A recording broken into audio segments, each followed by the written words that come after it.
Hello and welcome to episode 529 of Contending at the Water Cooler. I'm your host, Clarence Moy, and I am joined by the other two M's this week. So, M's, let's go around the cooler and tell the listeners who you are and where they can find you on the internet. Megan, we'll start with you. Welcome back from SCAD Savannah Film Festival. Hi, I'm Megan McLaughlin. You can find me everywhere at Hey Dude Meg. Joey.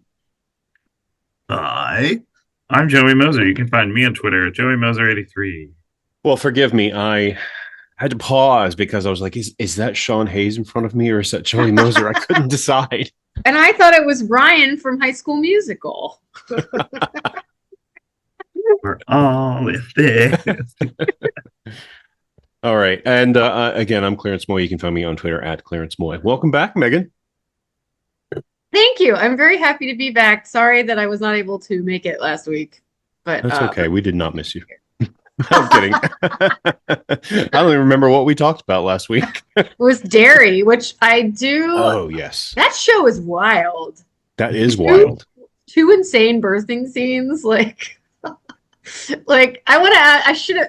I didn't know at the time that they had that first one and then they had the second one in the second episode. And when I was on the red carpet, because I talked to Andy Muschietti and his sister Barbara, and I was like, that birthing scene. And then their publicist was like, there's another birthing scene coming. And I was like, oh, what? Yeah. I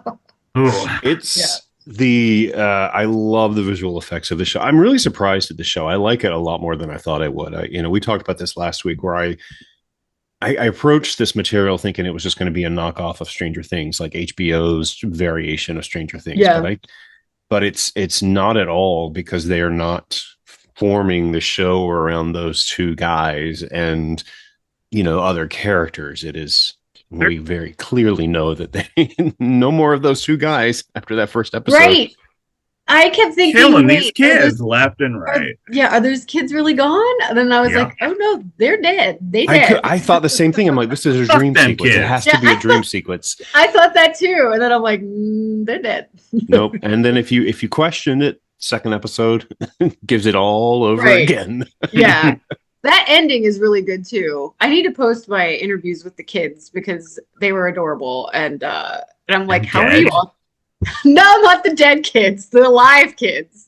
But like I asked them, like, you have to be so scared on this. Like, how do you work on that show? Like, I'm terrified by the opening credits. Like, I can't imagine being on that show.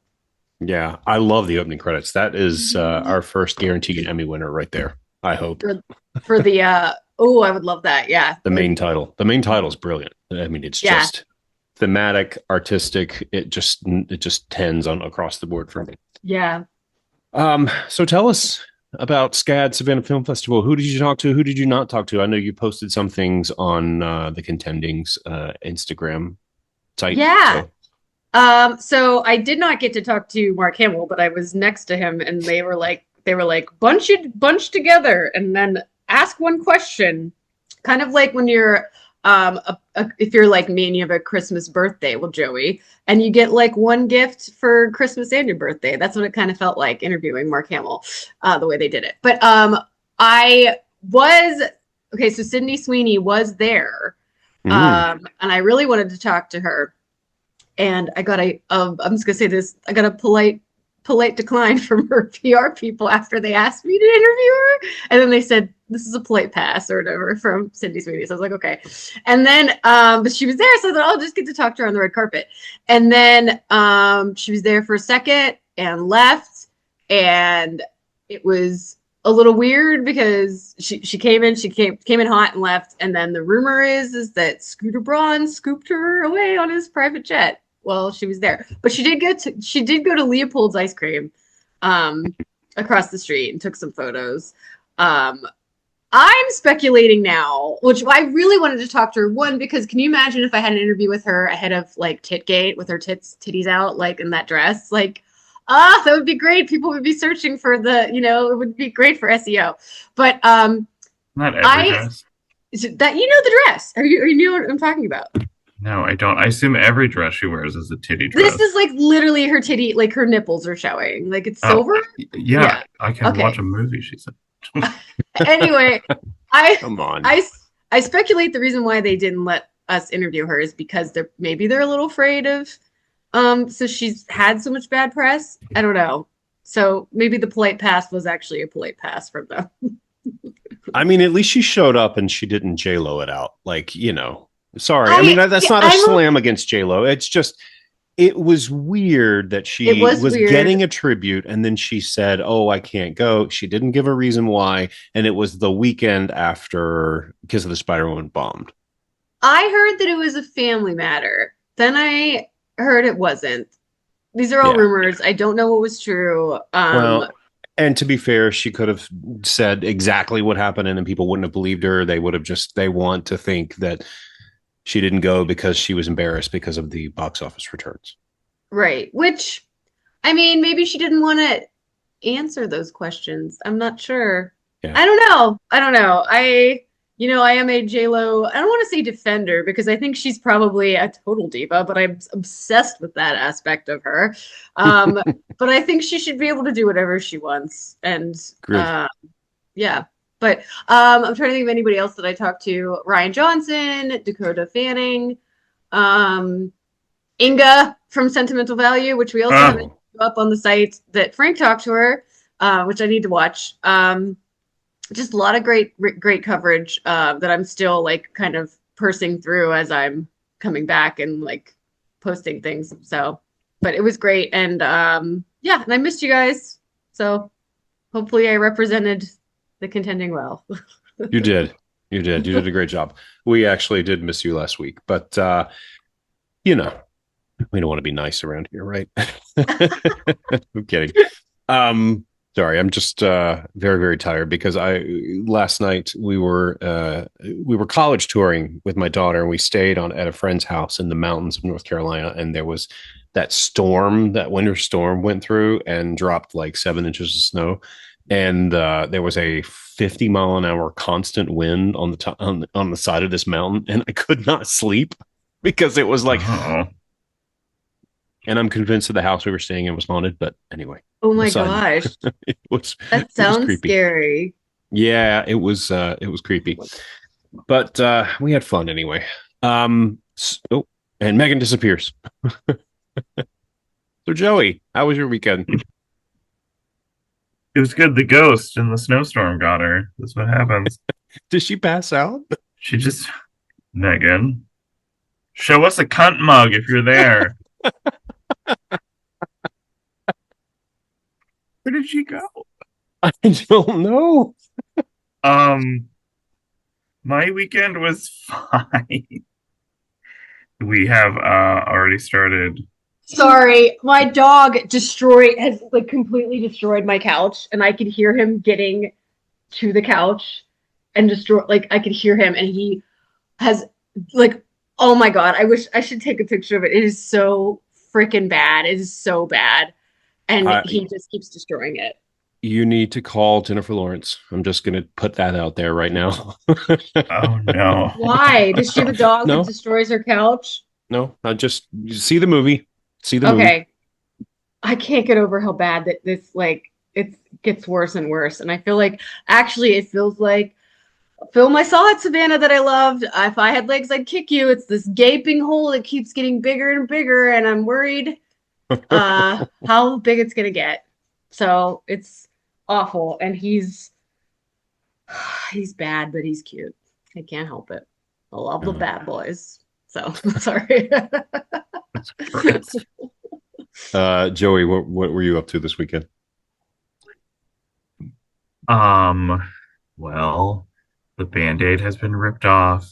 We have started decorating for Christmas. I'm a hostage. I'm a hostage of my own home. I'm blinking 1,000 times. I feel like we didn't do much this weekend. I feel like I was like, what did I see? I was like, nothing. Yeah, that's it. Decorated for we got the gay tree, but we got the gay tree up. I have to finish making the new gay star. So last year it was the substance, right? What's the gay star this year? So this is the 4th year, so I have to go through it every single time. So the first year was for Tar, the Tar star. The second year is for Barbie. It was, hey Starby. which was all the men from all the Hotkins. Third year was Elizabeth Starkle, and then this year, I gotta get her actual name. This year, since we were talking about Kiss of the Spider Woman, we are doing an Ingrid Luna as Starrora. Okay. And I am going to be talking to Tonatia next week. And will that be the first thing that I tell them when I get on the line with them? Yes. And then will they just go leave room? Yes. Yeah. And they'll be like, hello? Hello? Hello? I think they'll love it because it shows that I'm a fan of their movie. There you go. Because that's what Molina would do. That is what Molina would do. Very true. All right. Very good. So this week we are going to talk about the new HBO show I Love LA, written and starring starring and written by Rachel Sennott, and co-starring the fantastic Odessa D'Azion, who I did not know was the daughter of Pamela Adlon. No, yes. I love her. I did not in real know life, not on the show, like in real life. I saw her on the red carpet too, and she was dressed as like this ghoul, and she looked scary. We forgot to talk about my feud. Yes, I was going to mention that before. Okay, go ahead. Then, of course, we'll wrap with the flash forward to the media we're most anticipating in the upcoming week. But first, Megan has a feud. And Megan, please describe the feud. It's not really a feud. Is it a one-sided feud? Those are my favorite. It is kind of it's like a two-sided feud. It's like Joey and me versus Jeff Snyder. Is it Snyder? He's probably he'll go. Try not to say his name. So is it Schneider? I don't care. Okay. Anyway, he tweeted something yesterday about our friend Sidney Sweeney, saying that he thought that Sidney Sweeney was 10 times better than Jessie Buckley in Hamnet. And that if people had taste, only people who have taste can see that, is what he said. So I quote retweeted him because I never do this, but I was like, delete this, LOL. like this is like I can't. You can say, hey, I didn't care for Hamnet. I really like this, fine. But like the whole thing of you don't have taste. And also, I just think that Jessie Buckley is so freaking good in Hamnet. But he's entitled to his opinion. So then he said something like, go cry to your CCA people. And I was just like, okay, whatever. So then Joey retweeted it and said, it was Regina George going like, right? Yeah. Is that what you had? It was her saying, shut up. Yeah, shut up or something. And then he said, what did he say? You better get down. He said, careful, Joey. This post goes against rules. I hate for you get thrown out and become a completely irrelevant overnight. And then Megan responded to that and said, we're all completely irrelevant. But I will say, I would like to point out that my tweet, this isn't a mark of anything, but my tweet has over 25,000 views. So really? Yeah. Oh my God.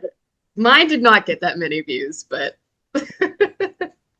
that's really funny. But I do think it's funny that you and I both were immediately like, we're both irrelevant. Like when we read that, you and I both immediately were like, we're both irrelevant. Like I thought that was funny.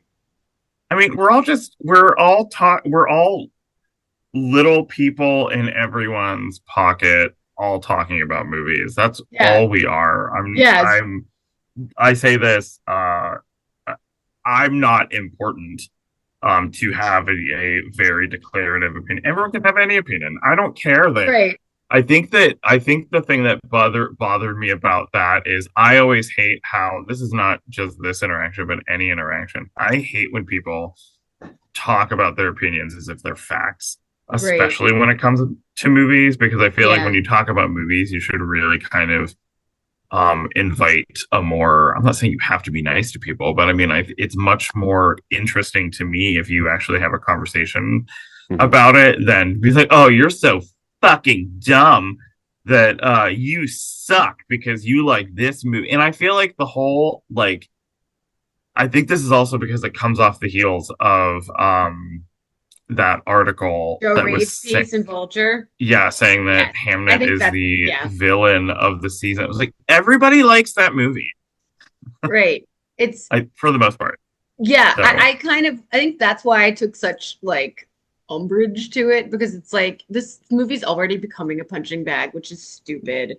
And it has not even out yet. And I just felt like I think, first it was with Chloe Zhao's her, the breathing thing that everybody was upset about, thought it was stupid. I'm like, I thought it really set the tone well, and it was really cool. But I just feel like that everything that movie does is getting ridiculed, and I felt like that was one more thing that, like, yeah, let's punch down a little bit more. So I want it to win Best Picture. The more anyone talks about it, the more I want it to win Best Picture. So badly. Well, I mean, I think, first of all, I mean, I saw his original tweet when he said, I'm the only person who's not in the pockets of the studios and who's courageous enough to tell you that this is a steaming pile of dog shit. I'm paraphrasing, but that's basically what he said.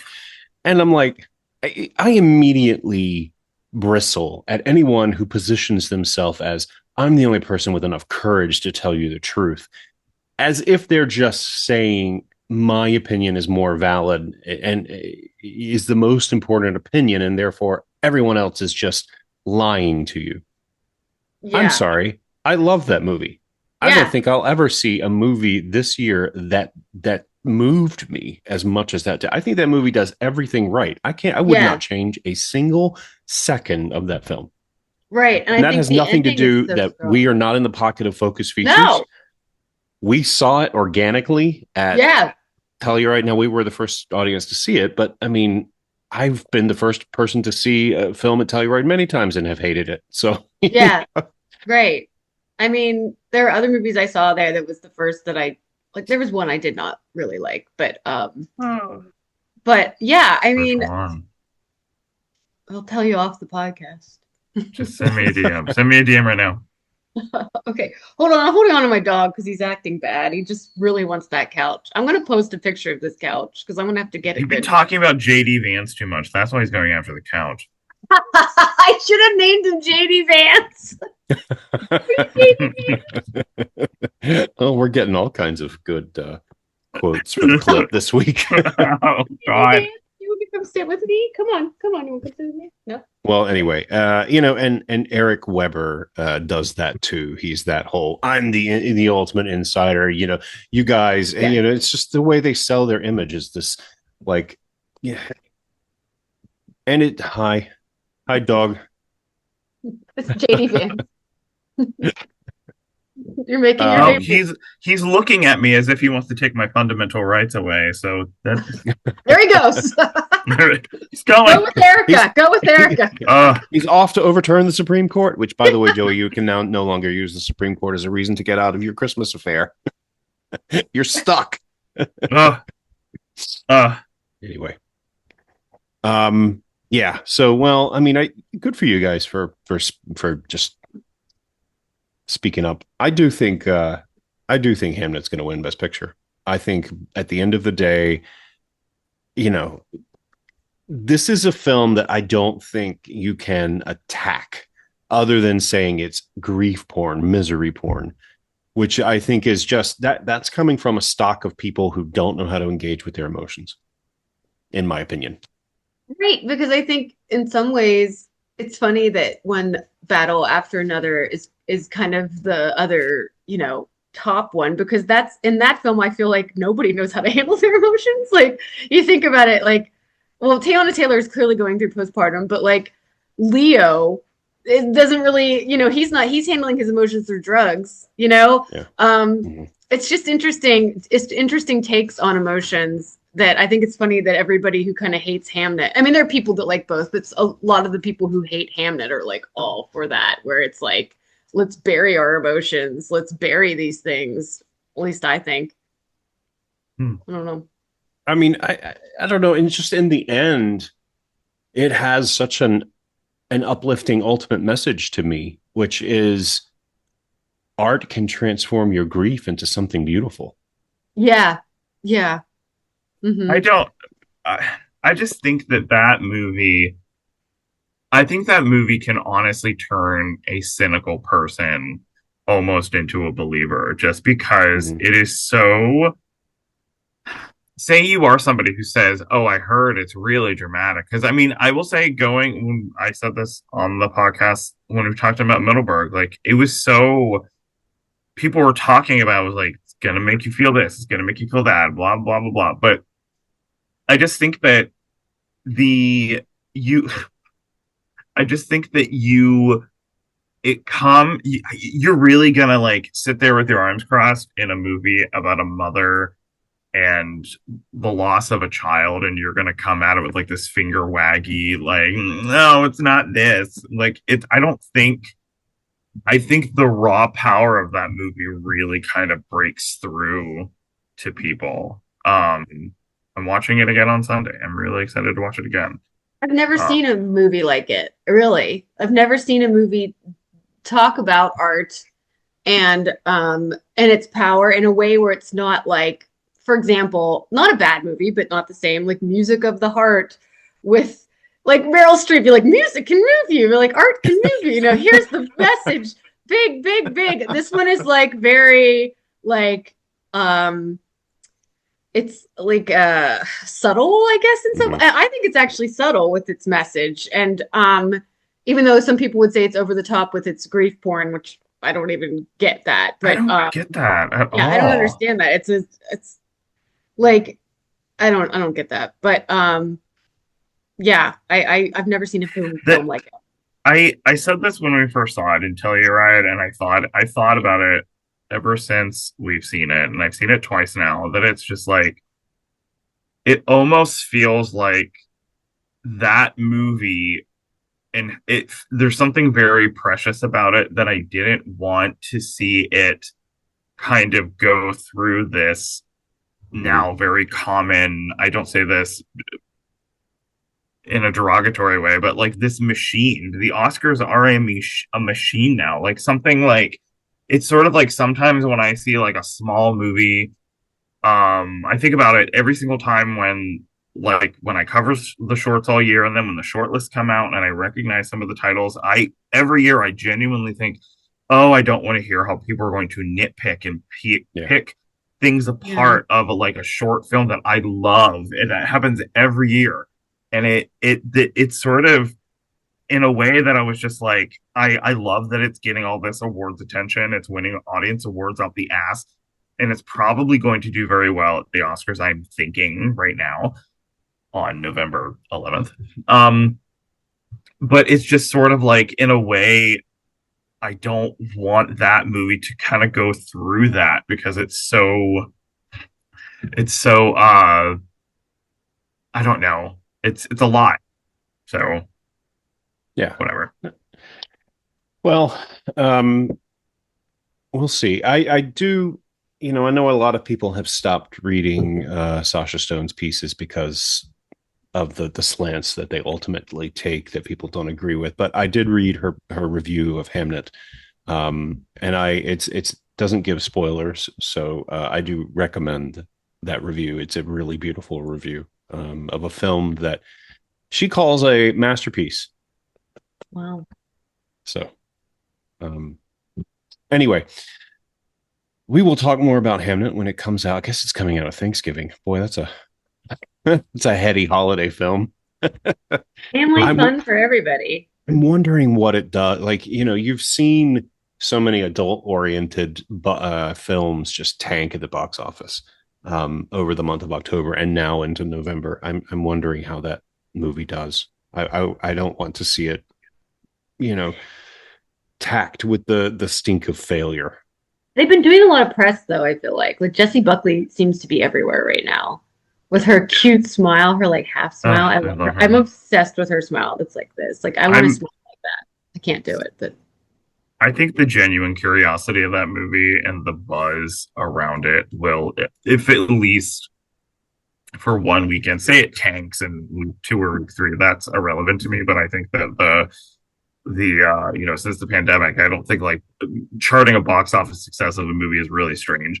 But I think the curiosity about that movie will carry it through in terms of just genuine curiosity about it. I hope. I also think it's going to be one of those things that I think it's opening limited over Thanksgiving. I think it's probably one of those films that will play throughout the whole season because of the audience that is most primed to go see that are not the audience that's going to line up for it on day one, on Thursday night at 8:00 and, jump on Letterboxd to talk about how much they hated it. They're going to be seeing it at some point, after Christmas, after they've done. I mean, it'll play for a while. I think if they let it play for a while. Universal is, Focus and Universal are notorious for sticking their things on streaming very quickly. So, except Wicked. Yes, which I did watch I did get a chance to watch the Wicked One Wonderful Night special that aired last week, which was fine. I haven't watched that yet. It was good. It's on Peacock. If you haven't seen it, it's good. I just watched right before I jumped on. I watched the Ariana Grande is back doing the lie detector test, but this time she's doing it with Bowen Yang instead of Cynthia Erivo. That's funny. The Jennifer Lawrence and Robert Pattinson lie detector tests gave me a lot of great content over the past week. If anybody hasn't seen that, you should definitely check that out. I'm not saying this as I wonder, I feel like he was high. I feel like he was. Right. Maybe that's just who he is. Good for him. All right. Megan, I believe you saw I Love LA at the SCAD Savannah Film Festival. I didn't see it there, but I watched it at home, but I talked to the cast. Okay. Yeah. Okay. So the cast was there. All right. Yeah. So tell us, I Love LA. What is that? I want to say that the trailer does not do this show justice because I remember watching the trailer and thinking, I'm probably going to hate this and I don't understand what's going on.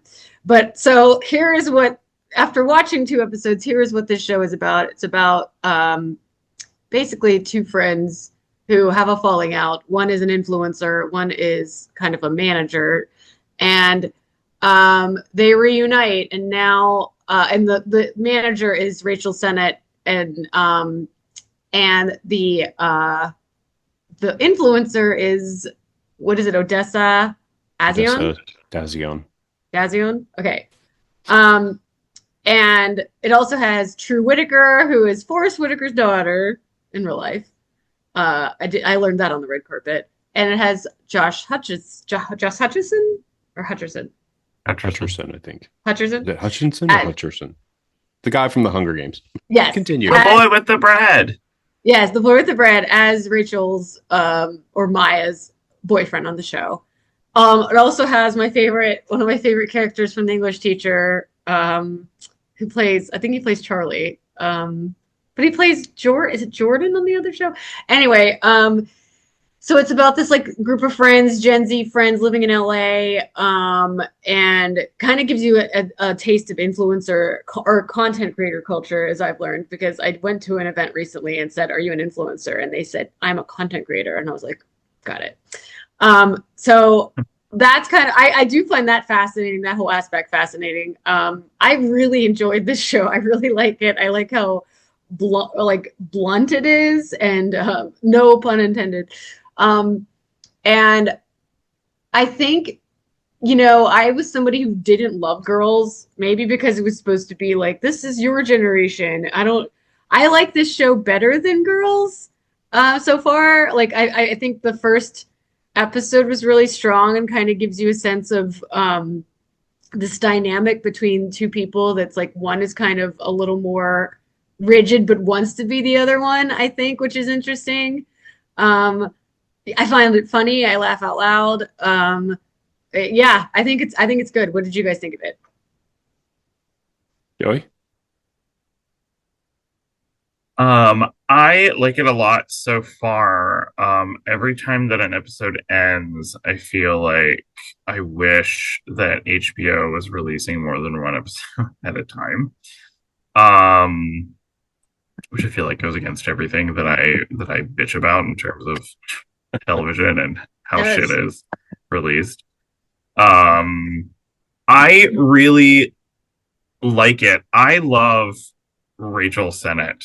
I've loved her since I saw her in Shiva Baby, which I think is on Netflix. Oops, sorry. I think that's on Netflix right now. So if people have not seen Shiva Baby, that is a really funny movie that she is in, where it's she's at sitting Shiva with like her family, and she has like the married guy that she is having sex with is there with his wife. That's basically the whole plot of the movie. It's really funny. Yeah, it is on Netflix. So I highly recommend that. It's only like an hour and 20 minutes long. There's something about her that I feel like a big gravitational pull towards, and I can't really pinpoint it other than the fact that I still think her and Natalie Portman should play sisters, but whatever. She's just so shut up. There's something about the thing that I like about her in this is that she has always had like a really kind of cynical edge in a lot of things that I've seen her in. And there's a little bit of a neediness or an earnestness that I haven't seen her do. So I think that makes her like a good person to connect with when the show first starts.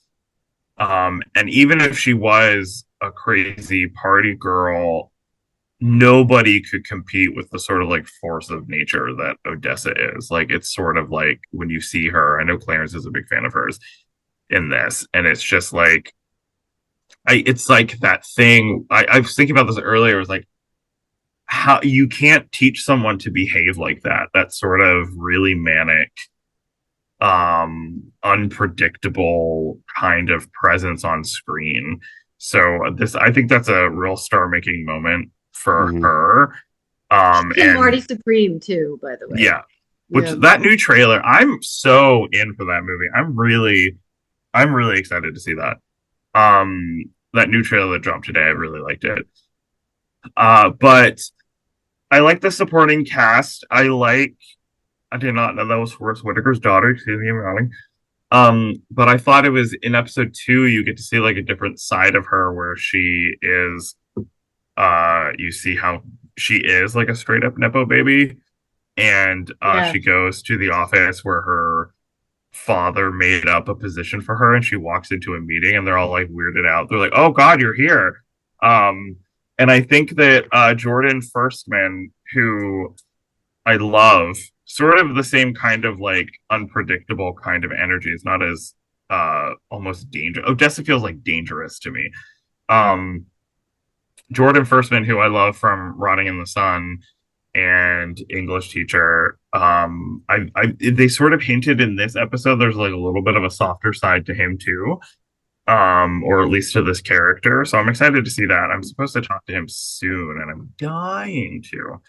I hope he just calls me a faggot to my face and somehow slaps me through the Zoom. I'm so excited. I identify with him so much in this show. Like, I love the part where like Odessa's character, what is her name again? Tallulah comes out and is like in barely anything, and he's like, "Oh, she looks fabulous." Like, like, it looks fabulous. And also like I don't like inside jokes because I'm not involved or something like that. I'm like, that's how I feel. I love that. Yeah, I don't know. I think it's I sort of wanted to, even though I was looking forward to it because of the talent involved, I feel like I was like kind of reluctant to like it. But and I said this last week when Clarence and I randomly brought it up, and it was like, this show makes me the more that I watch it, the less I ever want to move there ever. Like, it gives me anxiety just thinking about it. So I'm really into it so far. I'm excited to see where it goes. I'm on the fence about it. The jury's out for me. I need to see more of it. I didn't get a chance to watch the second episode that dropped this past weekend, but the pilot was definitely a pilot for me. It was, to me, it was all about Tallulah, Odessa D'Azion, its character, and she is like a lightning in a bottle in this performance, in this episode. She blows everybody else away, and I love Rachel Sennott too. I think she gave the best performance in Saturday Night.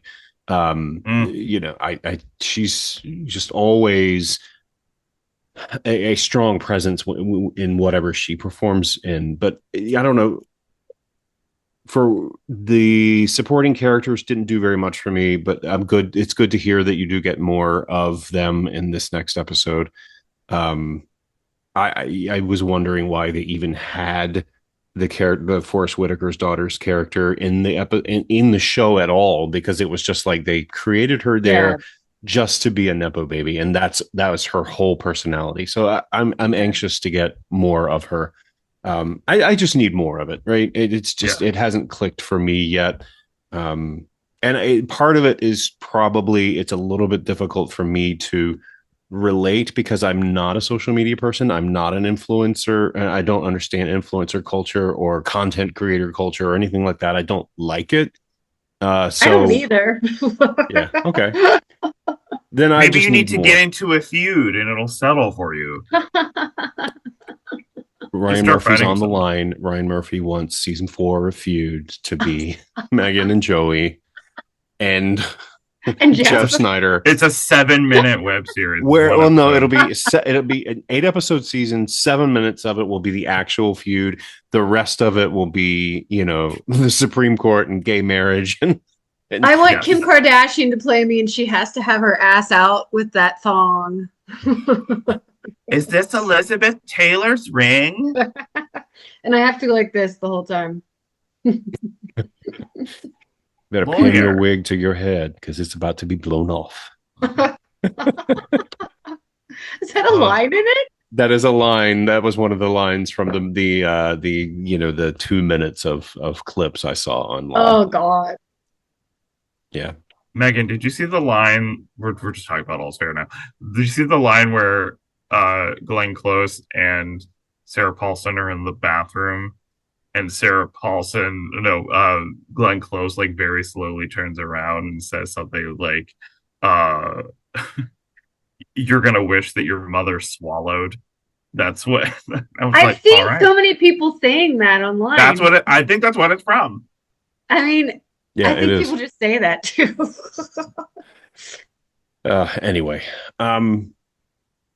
TBD. I don't know. I Love LA it feels like something that's going to come and go very quickly, but I don't know. Maybe it builds a big following. I just don't know that. I'd love to have Jalal on to talk about this show since he does live in LA and that kind of is his vibe. Yeah. He mentioned a little bit about it to me, but I would love to have him on to be able to speak more personally about it. I also feel like this show should have probably been dropped in the summer. It feels more like a summer show that would have built a little bit instead of like late October or early or November. Yeah, it seems kind of weird. I do kind of like that. It's a new comedy coming out, kind of. I thought about that. A new comedy coming out in like the thick of award season, because I think it's a show. Jalal confirms he's yet to see episode 2. I don't know. It just seems like a nice little nugget of a little bubblegum burst of comedy that's in there. There is like a video of Rachel Sennott from, I don't know when it was from. It was like a TikTok or an Instagram video where it's like her like dancing around inside her apartment, just like talking about like, let's go out, it's LA, and like she's just turning around and saying ridiculous things. And I can't find it now because if you just search Rachel Sennott LA, a million videos from I Love LA pop up. So, I'll find it and send it to you probably the second after we start recording. Okay. I won't hold my breath. All right. So we've riffed on Hamnet a little bit. We've talked about the feud. We're going to wait for repercussions from this. Now that we've discussed it on the podcast, we have to see where it goes from there. And a little bit about I Love LA, of course. What else do you guys want to talk about? Are we good? I think we're good for now. All right. I think next week, or sometime before the end of the year, we need to sit down, having seen All's Fair, and really kind of break the worst show ever to air on television down. I would love that. I think that would be a lot of fun. I haven't seen it yet, other than the clips that have been online. I have to see what makes the show so terrible. Oh, you'll see.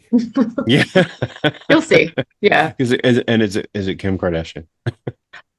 Yeah, but it's also just like the way it's written is weird too, because it starts 10 years ago, then it jumps 10 years, and I feel like it didn't need to do that. It could have just started in the present, and just told us what happened. It's just kind of weird. It's a very weird show. When I had the Faggle over at my house, and we were like trying to find something to watch, we were on Hulu. And like the little thumbnail of Kim Kardashian popped up onto the TV, and someone just yelled out, "God, even a still image is bad." Like, it's just like, how can you see bad acting in a still image? And I was like, yeah. Fair. Or their wide ass collars. Like, tailor that shirt, bitch. All right, let's jump to the flash forward to the media we're most anticipating in the upcoming week. And Joey, since you have a mouthful of wine, I'll ask you to go first. I started 7 Days in Tokyo, which is a book that's like this big. But I read like 2 pages of it and I got busy with stuff. So I would like to read that, especially after the writer followed me on Instagram. So I would like to do that. Palm Royale comes out tomorrow. I haven't seen any of it yet. I started The Beast in Me, which drops on Netflix, starring Claire Danes, Matthew Rhys, and Claire Danes' quivering chin. I'm compelled. We'll see how it goes. And then we have the privilege of getting films. And the one I am most excited to see is The President's Cake, which is a film that I wanted to see at Middleburg, but I decided to leave a little early, and now I have a screener for it. So, la-di-da. There you go. It's magic. Megan. That was one of my favorite films of SCAD Savannah Film Festival that I got to moderate, was The President's Cake. So I'm excited for you to see that one. I am going to watch Die, My Love. I keep wanting to say Die for Love. Now that I have screeners, there's a lot of screeners I have to watch. I actually watched Braveheart last week for the first time, randomly. And I really liked that. And I really like Mel Gibson in it. And I kind of hate myself for it, but he's very good. But I have lots of TV to watch, lots of movies to watch. Robin's new album is coming, or her new song is coming out tomorrow. I think everybody should have the day off for it. I'm really excited because I love her.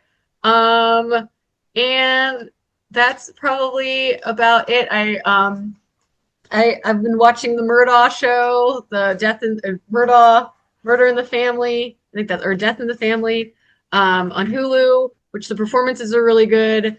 Talking to the showrunner tomorrow. I've got some other interviews coming out. Chair Company has been funny. I think it had the funniest episode of the season so far this past week. And that's about it. I too have been trying to get to screeners. I did see Die My Love this weekend. We will talk about that next week. I want to watch It Was Just an Accident. Very excited to see that. And we did receive Hamnet, so I want to revisit Hamnet. TV-wise, I'm trying to finish up American Horror Story Murder House, and I don't know, like, new TV just isn't I mean, I need to catch up on Dairy. I need to catch up on I Love LA, but new TV isn't necessarily compelling me for whatever reason. I don't know why. And I really want to go back and revisit all of the the American Horror Story series seasons that will then lead up to American Horror Story 13 so that I can watch 4 episodes of it and then drop out because it's terrible.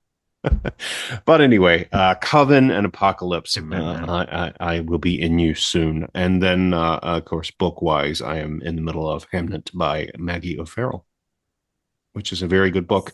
Very different from the movie, which is great. And they're both great. All right. So does that cover it? Yeah. All right, let's get the hell out of here before Megan shoots the dog. Yeah, so right. We are the 3 M's, the contending co-founders, Joey Moser, Megan McLaughlin, and me, Clarence Moy, thanking you for joining us, asking you to remember to rate us on Apple Podcasts or Spotify or YouTube or wherever else you find us. Click like and subscribe, and wishing you a very pleasant tomorrow.